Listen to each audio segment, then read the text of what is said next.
Hello, everybody, and thank you for tuning in to the Liberty Report. Today we have a very special interview with Professor Andrew Bacevich. We'll be with him in just a second. I want to introduce our co-host, Daniel McAdams, who is our chief editor of the Institute for Peace and Prosperity. Daniel, nice to have you with us today. Good morning, Dr. Paul. Good. And welcome, Professor Bacevich. Great to have you. Well, thanks very much. Good. This should be a very exciting program for our listeners. I'm delighted, Professor, that we could get you on the program. I came across what you were doing, I think it was in 2005 when I was still in Congress, and Daniel and I talked about your policies, but it was a delight for me to find somebody that had academic experience and military experience that was talking a different tune than what we were listening to in Washington and all the deception. And it was at that time I came across your book, The New American Militarism, which I found fascinating, and then I knew we had an ally in trying to bring sanity to the Middle East and to all our foreign policy. But today we're going to be talking about your newest book, America's War for the Greater Middle East, which is very appropriate because that's an ongoing war, and I think you date the catastrophe over there from 1990 on, since there was a major shift in attitude and a so-called recovery from the Vietnam syndrome, where we were supposed to be a little bit more cautious. But Professor Bacevich is a retired colonel. He's a Boston University professor. He's written extensively, as I pointed out, about the book that I mentioned in his new book, plus many articles. But Professor, I came across another article just recently in the Nation that I found interesting because there's a little bit of politics in it, but it was also very educational. And that was the article you wrote on Ted Cruz embodies the degeneration of foreign policy conservatism. And of course, Cruz is not in the campaign, but I'd recommend that article to our listeners because there's a lot of foreign policy reality in that. But I do want to welcome you to the program today, and we might start off by just giving us a brief update and outline of your newest book, and then we'll see if we can get some questions in and discussion. It sounds great. Briefly, I guess I'll begin by suggesting that my new book connects to that book from 2005 that I called The New American Militarism. That book made an argument that the American people generally, but especially policymakers in Washington, had become infatuated with war and had taken on a dangerously exaggerated expectation of what American military power can do. If you then fast forward to the new book, America's War for the Greater Middle East, it is basically a narrative that shows what have been the implications of American militarism. The new book recounts in detail all of the American interventions, large, small, protracted, brief, in the Greater Middle East, beginning in 1980, when Jimmy Carter's promulgation of the Carter Doctrine touched off, in my judgment, the militarization of U.S. policy in that part of the world. So we've been engaged in this effort to shape, to use a Washington term, to shape the Greater Middle East using American military power for going on close to 4 decades. It hasn't worked. In my judgment, it won't work. And I think it's time for the American people to take stock of this larger military project and recognize that it's failed so that perhaps we can consider an alternative. Professor, you talk about Carter's 3 mistakes in your book. The second mistake you bring up was, of course, the support for the Mujahideen in Afghanistan after the Soviet invasion, which, as we know, led to Osama bin Laden, Al-Qaeda, and everything that followed. And you do talk a lot about Zbigniew Brzezinski, who likes to view himself as the architect of this policy. And I'm sure you've seen this. There was an interview that he supposedly gave in the 90s where he was asked if, in retrospect, it was a good idea to give arms to what became future terrorists. And he sort of brushed it off and said, what's more important in history of the world, the Taliban or the collapse of the Soviet Empire, freeing Central Europe or a bunch of ragtag Muslims? Well, look, just a few years later, just the hubris of the militarism of people like Brzezinski is just startling. Well, absolutely. And I mean, to emphasize a point that was part of your remark there, and that is that the support for the Mujahideen in the 1980s, people that Reagan was calling freedom fighters, is suggestive of one of the themes of this war for the greater Middle East, and that is Washington's repeated failure to anticipate the second-order consequences of using American power. And those second-order consequences end up being the things that end up really biting us in the tail. Now, with regard to the Brzezinski remark, I mean, you know, Brzezinski's worldview is one that was shaped by the Cold War, and in a sense, he's right that if you look at the U.S. support for the Afghan Mujahideen in a Cold War context, then it does appear to have been a very successful policy. But that's not the only context in which the policy should be evaluated. And the other context is how that supposed success, which led to failure, was an early contributing factor in drawing us ever more deeply into this region, leading to a whole succession of decisions by later administrations, somehow persuaded that the adroit use of American military power is going to fix the place. And we haven't fixed Afghanistan, we haven't fixed Iraq, we haven't fixed Libya. I could go on naming countries. The reality is that the use of the application of American military power in this region has, for the most part, made matters worse at enormous cost to ourselves and at even greater cost to the people that we're supposedly liberating from oppression. You know, Professor, I want to touch a little bit on how we approach our problem and how we change people's minds. And one thing I'm fascinated with your experience is that you're in academia. And I work on the assumption that most bad things in government are a consequence of things that happen in academia. And whether it comes from neoconservative experts or whether it comes from fascism or these other things. Matter of fact, I think we've lived with a form of mercantilism for a long time because we're after natural resources. And you say it's a little bit more than just the military-industrial complex, and also a little bit more than just us anxious to keep oil. But you do mention a little bit about the information that people get.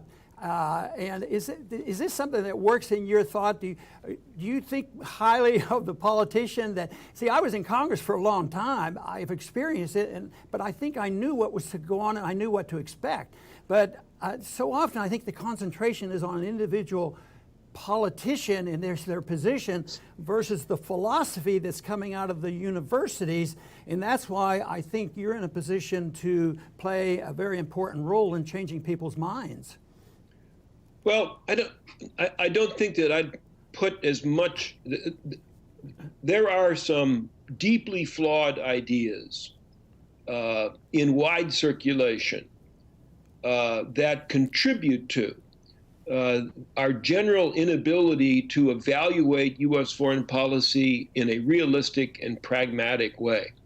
I'm just not sure that the ideas necessarily come from universities. I think the core ideas predate American universities, and one of those core ideas is this overarching notion of American exceptionalism, that we wish to believe that we are history's chosen instrument, that the United States has some special providential responsibility to remake the world in our image.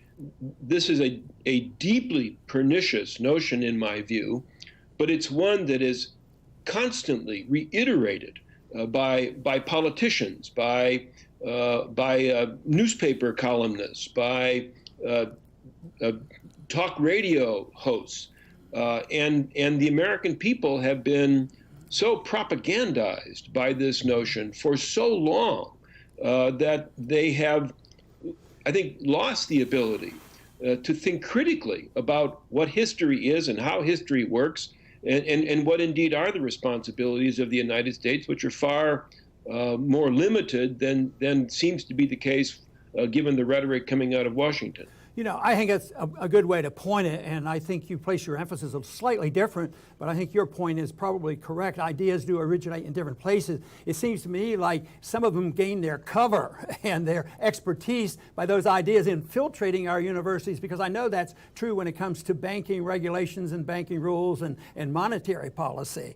Mm-hmm. But I think Daniel has another question here to follow up. Well, I think it's fascinating, your discussion of propaganda and how propaganda really prepares the battlefield, starting in the hearts and minds of American people. Just look how we got into this ISIS war. We all remember, it hasn't been that long ago. The media was relentlessly pointing out ISIS as the worst thing ever. The horrible things they did were incomprehensible, and we were relentlessly pounded with that. And then the question was, well, should we go after them or not? Was the issue. So you either fight or not. And I saw a recent interview that you did in Boston where you made this very, very, very good point, which is the use of the American military against ISIS and whether there's not another option.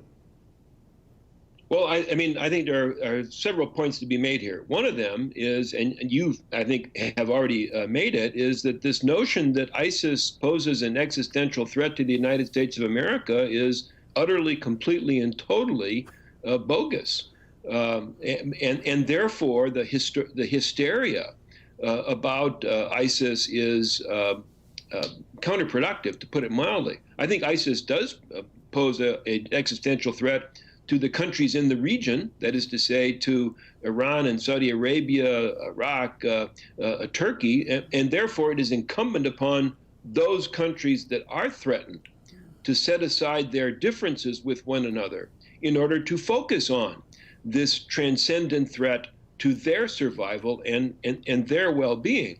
But to propose that countries in the region are capable of solving their own problems is, of course, implicitly to suggest that the United States should lower its profile, should back away, should recognize the extent of our failures thus far. And there are very few people in Washington, in either party, who are willing to engage in that kind of self-critical evaluation.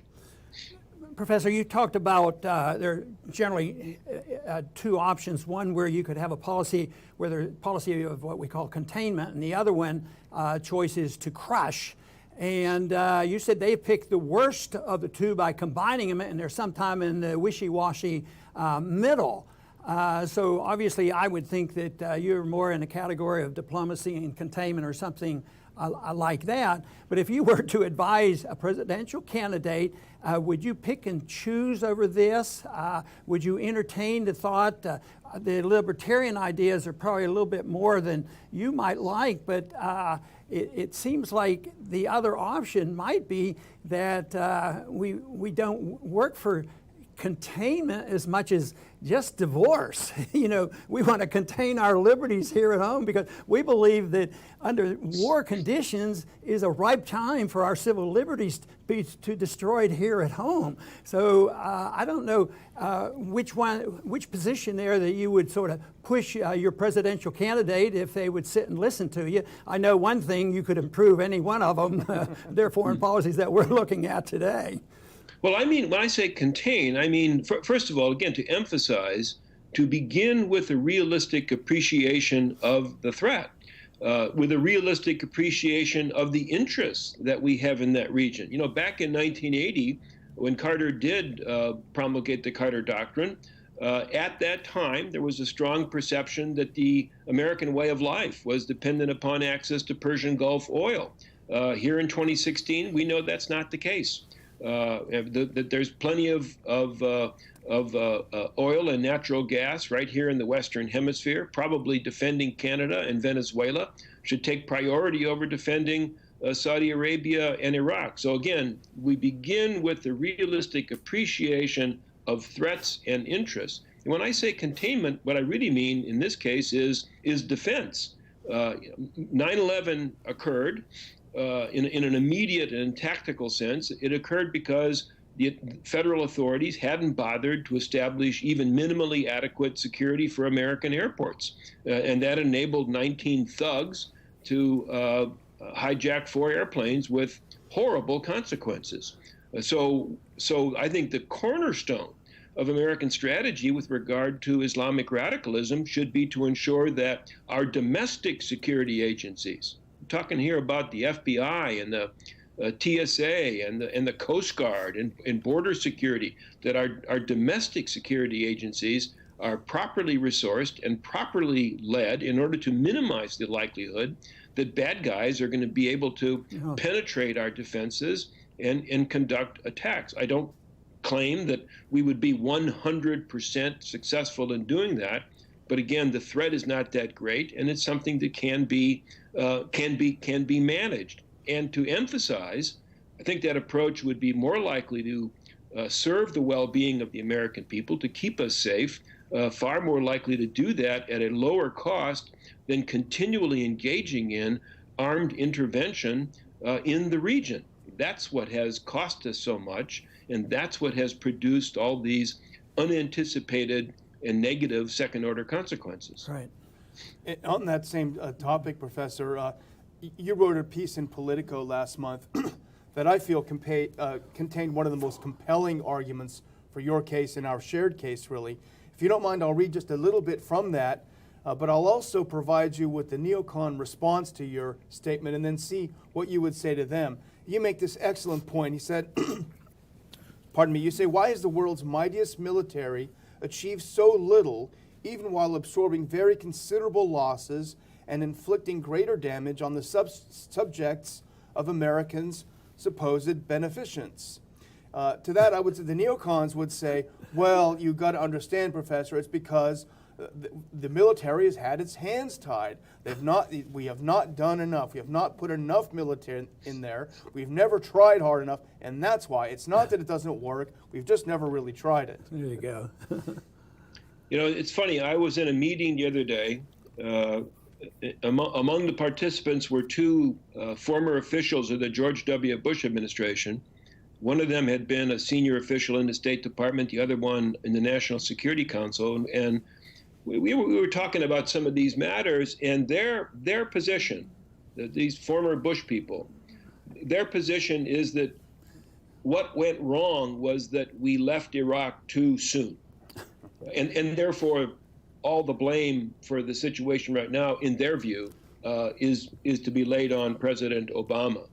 And I asked them, I said, well, you know, we stayed in Iraq from 2003 to 2011.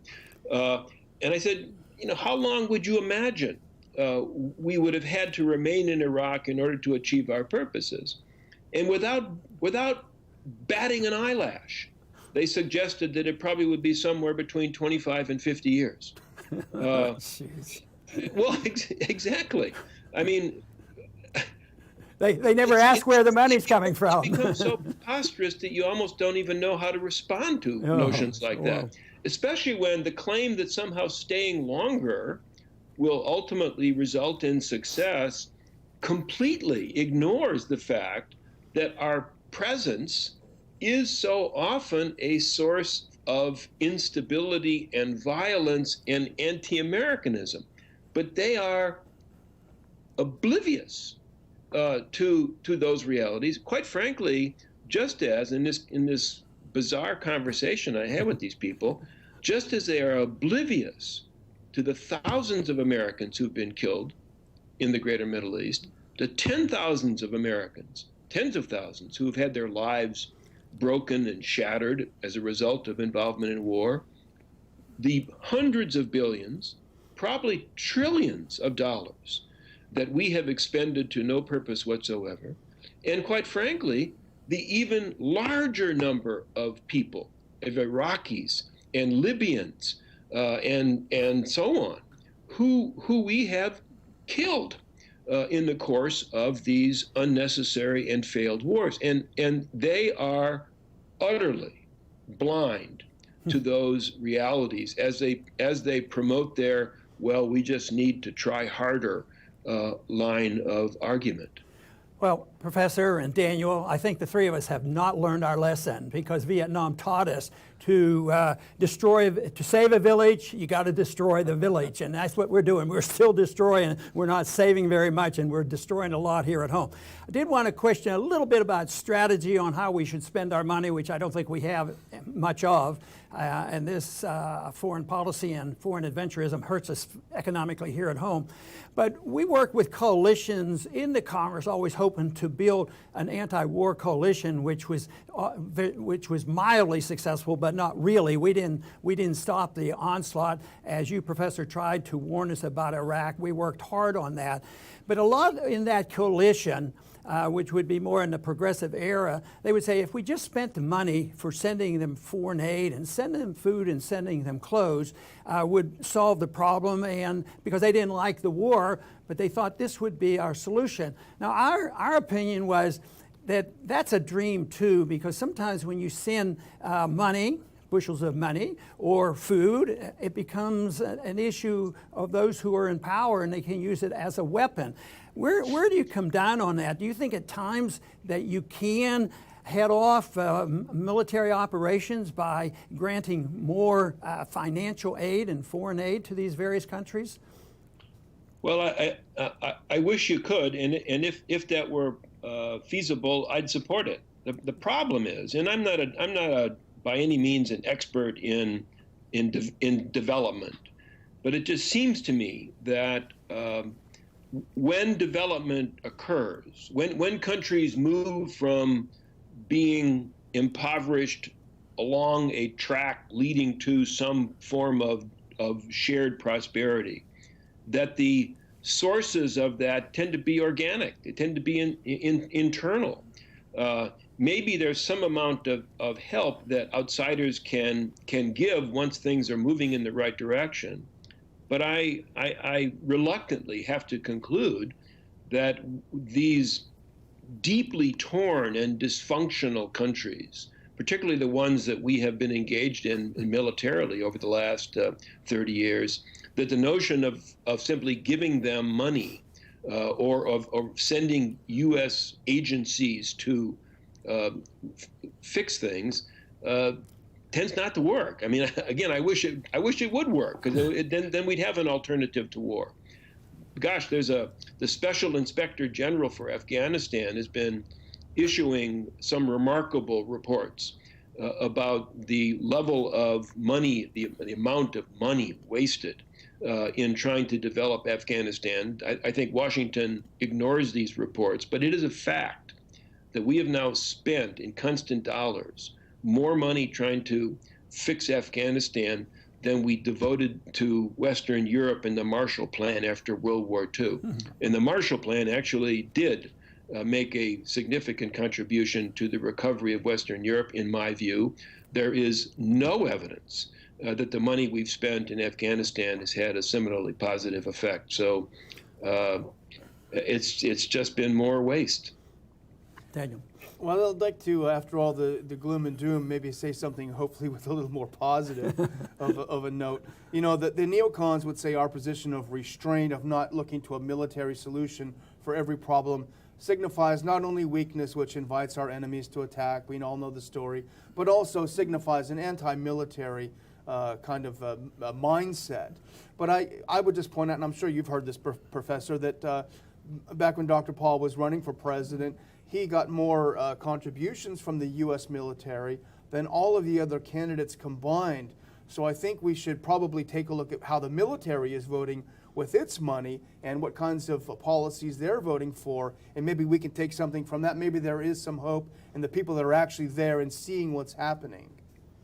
Well, I share that hope, and I do get a considerable number of emails from serving military people, and believe me, I've been out of the Army so long, these are not people I know, that suggests an awareness, I think, in the ranks of serving soldiers, that this path that we have followed is a wrong path. It's not going to end well. And quite frankly, I think this whole business of supporting the troops, beyond simply rhetoric, I think that the principal responsibility that citizens have with regard to supporting the troops is to ensure that the troops are not subjected to abuse, to ensure that the troops are never sent into harm's way, except for purposes that are genuinely essential to the well-being of the nation. And the wars in which we have been engaged in the greater Middle East have not been essential to the well-being of the United States, and they've also been incredibly mismanaged, both by the civilian leadership and the American and the military leadership. And what Americans ought to be angry about, I think, is the way that our soldiers are being subjected to abuse by the people who are in charge of policy, and that ought to change. Professor, we need to finish shortly, but I do have one more question. This has to do whether or not you'd be willing to expand a little bit about our relationship with the Saudis and how the Saudis participate in the chaos there. And if you will, you might even bring Israel into this issue and whether we have to deal with these problems as well as the Palestinians, whether or not we can even bring ourselves out of there, because it looks like the pressure to be very much involved in those areas seems to me just about impossible because of the influence on our U.S. Congress. Well, I mean, George Washington and others in the generation of the founders were quite emphatic in insisting that in international relations, in foreign policy, there was no such thing as friends. That nations have interests, and where those interests coincide, it is possible to collaborate and cooperate. But it's also very important, if you're going to have a coherent foreign policy, to recognize when interests diverge. And it seems to me quite clear that the interests of the United States and Saudi Arabia, on the one hand, and the interests of the United States and the State of Israel, on the other hand, have long since begun to diverge and to sustain the pretense that Israel is a close friend of the United States, and the pretense that Saudi Arabia is a worthy ally is utterly counterproductive. We are dishonest with ourselves, and you can't have a sensible policy when you can't even admit to the reality that's staring you in the face. That doesn't mean that Israel is our enemy or should be our enemy, or that we should go to war with Saudi Arabia. We should simply acknowledge the fact that they do things that are harmful to the United States of America, and we should say that out loud, and we should do something about it. Oh, very good. We want to close here mostly by emphasizing your new book. I think the audience will be very interested in getting a copy of this, America's War for the Greater Middle East. And although I confess I have not read it, I read the preliminary book, and I intend to follow up and do my homework. But I certainly want to thank you, Professor, for being on the air, and I hope we can do this once again. I'd enjoyed that very much. Thank you. Well, very good. Thank you, Professor. Thank you very much for being with us, and I want to thank our audience for attending, and please come back soon.